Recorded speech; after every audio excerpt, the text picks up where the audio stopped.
ଚାଷୀ ବଞ୍ଚିଲେ ତ ଭାରତ ବର୍ଷ ବଞ୍ଚିବ, ଓଡ଼ିଶା ବଞ୍ଚିବ, ପରିବାର ବଞ୍ଚିବେ।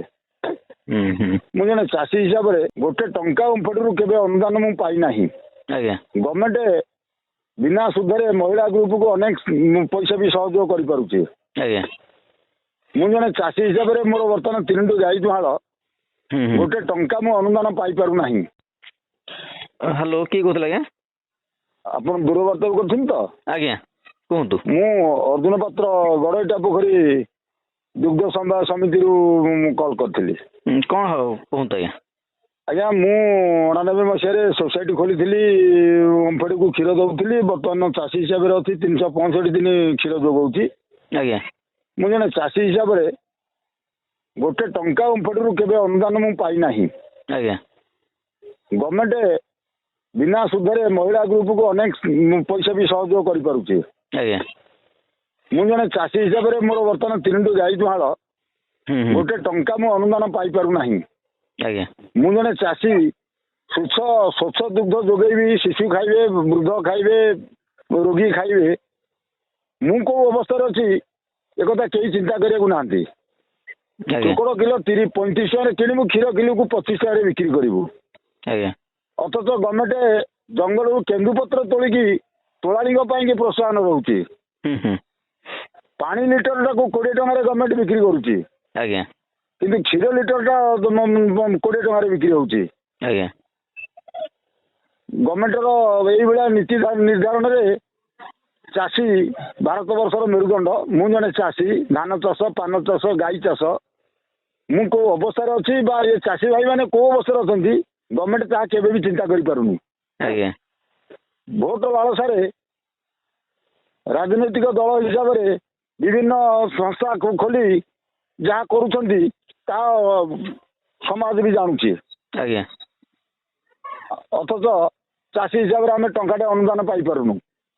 ସାର୍ ଆପଣ ଯୋଉ ଆମର ଯୋଉ ଗୋମାତାଙ୍କୁ ରଖିଛନ୍ତି ସେମାନେ ବି ପାଖାପାଖି ଗୋଚର ଜମି ଥିବ, ସେଠି ଆପଣ ବନ୍ଧାବନ୍ଧି କିଛି କରୁନାହାନ୍ତି? ସେଠି ବି କିଛି ଗୋଚର ଜମି, ଗୋଚର ଅନାବାଦୀ ଜମି କି ଲୋକ ତ ଯାହା ଦଖଲ କରୁଛନ୍ତି, ଗଭର୍ଣ୍ଣମେଣ୍ଟ ପ୍ରୋତ୍ସାହନ ଦଉଛି ଗୋଚର ଜମିରେ।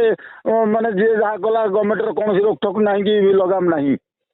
ଆଜ୍ଞା ଅଣ୍ଡିରା ବାଛୁରୀ ଯଦି କାହାର ଜନ୍ମ ହେଲା, ସେ ଚରିବାକୁ ଜାଗା ନାହିଁ କି ଇଆଡେ ଗୋ ସେବକ ମାନେ ତାକୁ ବିରୋଧ କରୁଛନ୍ତି, ତାହେଲେ ଆମେ ବଞ୍ଚିବୁ କେମିତି, ତାଙ୍କୁ ରଖିବୁ କୋଉଠି?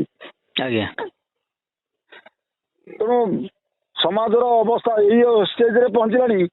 ଜଣେ ଯଦି ଚାଷ କରିବ ସେ ତଳକୁ ଯିବ, ଯିଏ ବେପାର କରିବ, ଚାକିରି କରିବ, ସେ ଡାଲି ଭାତ ଖାଇବ। ଚାଷୀ ଜଣେ ଶାଗ ଭାତକୁ ବି ଅକ୍ଷମ ହେଇପଡୁଛି।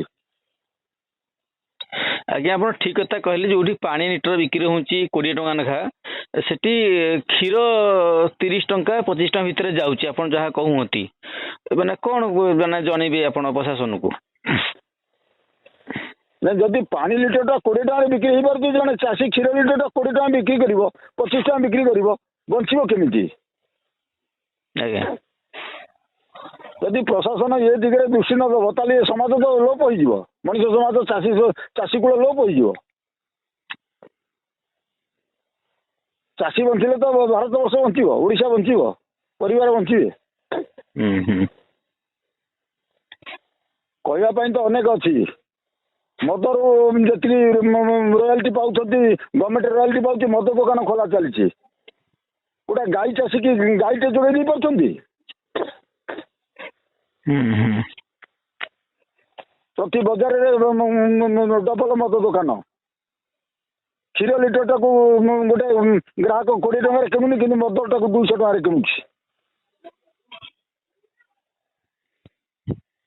ମୋବାଇଲ ଫୋନ ଓ ସାଙ୍ଗସାଥୀ ଆପଣଙ୍କ ପିଲାଟିର ପାଠପଢ଼ା ଓ କ୍ୟାରିୟରକୁ ପ୍ରଭାବିତ କରୁଛି କି? ଆପଣ ସେଥିପାଇଁ ବିବ୍ରତ କି? ତେବେ ଆଜି ହିଁ ଆସନ୍ତୁ ଆପଣ ଚାହୁଁଥିବା ମନ ଲାଗି ସମ୍ପୂର୍ଣ୍ଣ ଆବାସିକ ସ୍କୁଲ TSC ଗୁରୁକୁଲ, ଗୋଠପାଟଣା, ଭୁବନେଶ୍ୱର।